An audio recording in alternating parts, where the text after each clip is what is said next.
to hit any trouble spots as we go later into the evening. Now, Augusta's Emergency Management Agency saying if you don't have to drive tonight, don't. Stay home. Reporting live in Augusta, George Escala, back to you. All right, George, thank you. Columbia County's Emergency Management Agency is preparing for potential wintry weather. News Channel 6's Mary Calkins joins us now live in Columbia County, where the temperatures have dropped to the low 30s. Cold weather that could mean dangerous roads. Mary?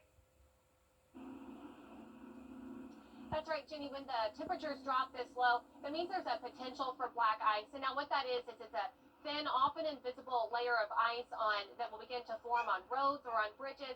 And that happens when the temperatures are freezing and there's a lot of moisture in the air. Now, the Columbia County EMA director says if you have to be on the road tonight, remember to be careful and to be vigilant during that potential of black ice. But he says that we can remain calm because he says Columbia County is prepared. Columbia County really maintains a perpetual state of readiness. You know, we're always ready for this type of stuff.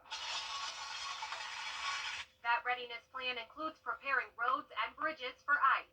Our roads and bridges crew is out there right now salting some of the bridges. They're going to be prepared to salt them later on into the evening should some of the weather that's predicted get a little bit worse than we're talking right now. Renato says when the temperatures are this low, always drive as though there is already ice on the road, because there likely is.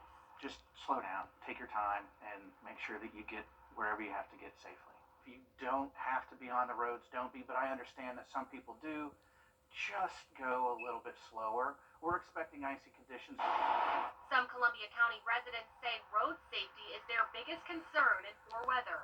If it snows, I will not be driving in it unless I take my dad's truck out because he has good tires, I do not. Roads are a major part of Columbia County's preparedness plan, but they're not the only thing taken into consideration. Last weekend, our fleet department went through and topped off all of our generators. As you can see, we have everything up in here. We maintain a warm status of having everything up and ready so we can keep track of all the assets of Columbia County. I think we're pretty ready. Renato also reminds people to turn off those sprinkler systems before we head into this evening and not to use outdoor heaters inside of the house. For now, reporting live in Columbia County, Mary Calkins, WJBF News Channel 6. The Georgia Department of Transportation has its brine and salt trucks ready to treat roads, bridges, and interstates if they have to. You know, normally the DOT will bring in salt trucks from other parts of Georgia to help, but they say when there's a statewide impact, a statewide event like this, it's tougher to shovel all those resources. Road crews are going to be on call across the state for the next few nights.